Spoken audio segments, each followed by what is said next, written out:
Hello అండి అందరికీ. ఏ హరీ లేకోకుండా మార్నింగ్ టైంలో కూడా చాలా ఈజీగా తొందరగా చేసుకునే రెసిపీ ఒకటి చూపిద్దాం అనుకుంటున్నాను. అదే ములక్కాడ టమాటో కర్రీ అండి. సో దీనికోసం ఒకటి కుక్కర్ పొయ్యి మీద పెట్టేసుకుని సరిపోయినంత ఆయిల్ యాడ్ చేసుకొని దాంట్లో ఆవాలు జీలకర్ర వేసి కొంచెం చిట్లిన తర్వాత ఈ విధంగా కట్ చేసి పెట్టుకున్న ఆనియన్ ఇంకా పచ్చిమిర్చి వేసేసుకొని ఇవి కొంచెం అట్లా ఆయిల్లో చిటపట్లాడిన తర్వాత మనం కట్ చేసుకున్న ములక్కాడలు కడిగేసి వేసేసుకోవాలి. ఈ ములక్కాయలు మనకి ఊరు నుంచి వచ్చాయన్నమాట, మా చెట్టువి. సో ఊరు నుంచి తెచ్చుకున్నాయి మన చెట్టువి అంటే దాంట్లో కెమికల్స్ ఏం లేకుండా పండినాయి కదా, టేస్ట్ మాత్రం చాలా బాగుంటుంది. ఇక్కడ మనకి షాప్స్లో అవి దొరుకుతూ ఉంటాయి కానీ మార్కెట్లో అలాగా అవి టేస్ట్ కన్నా కూడా ఈ టేస్ట్ అనేది చాలా బాగుంటుంది. ఎందుకంటే మనం ఏ మందులు కొట్టకుండా అవి సహసిద్ధంగా పండినాయి కాబట్టి చాలా అంటే చాలా బాగుంటుంది.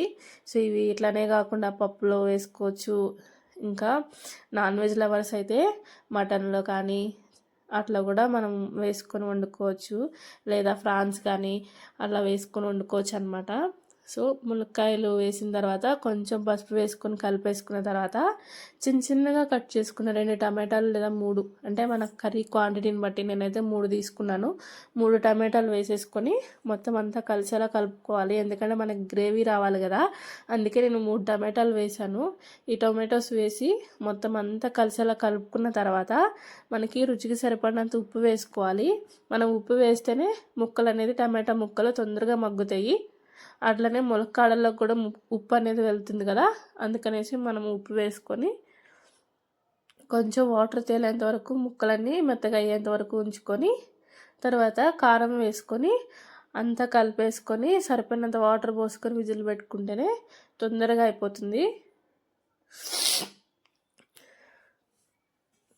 చూడండి, చూస్తుంటేనే నోరు ఊరిపోతుంది కదండి. టేస్ట్ కూడా అంతే బాగుంటుంది. కాకపోతే మనం ఉప్పు కారాలు అడ్జస్ట్ చేసుకొని వేసుకోవడంలోనే ఉంటుంది. టేస్ట్ మాత్రం నెక్స్ట్ లెవెల్ అయితే ఉంటుందన్నమాట. సో ఈ విధంగా కారం కూడా వేసేసుకొని మన టేస్ట్కి సరిపోయినంత, కొంతమంది ఎక్కువ తినేవాళ్ళు ఉంటారు, కొంతమంది తక్కువ తినేవాళ్ళు ఉంటారు కదా. సో దాన్ని బట్టి కారం అడ్జస్ట్ చేసేసుకొని వేసుకుంటే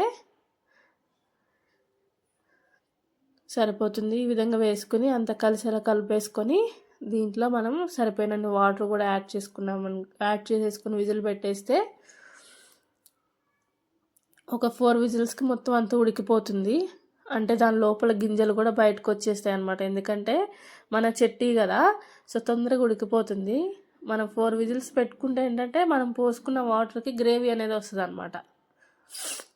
ఈ విధంగా వాటర్ అనేది యాడ్ చేసేసుకొని మనకి ఎంత కావాలి అనుకుంటే అంత గ్రేవీ ఈ విధంగా వాటర్ మంచిగా యాడ్ చేసేసుకొని అంతా కలిపేసి కుక్కర్ది మూత పెట్టేసి ఒక 4 విజిల్స్ ఉంచామనుకోండి, హ్యాపీగా సర్వ్ చేసేసుకోవచ్చు. ఏ హరీ లేకోకుండా తొందరగా అయిపోతుంది ఈ రెసిపీ. మార్నింగ్ టైంలో మనకి లంచ్ బాక్స్లకి చేయాలంటే అప్పుడు కష్టం అవుతుంది కదా, అప్పుడు ఈ టైప్లో చేసుకుంటే ఈజీ అయిపోతుంది కుక్కర్లో చేసుకునేవి. సో అయిపోయింది, మూత తీసేసి చూసేద్దామా. అదిగో చూడండి, మొత్తం ములక్కాయ లోపల గింజలు కూడా బయటకు వచ్చేసాయి. ఆ విధంగా ఉడికిపోతుంది.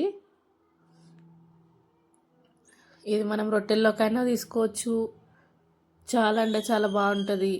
మనం రైస్లో అయినా సర్వ్ చేసుకోవచ్చు. ఓకేనా.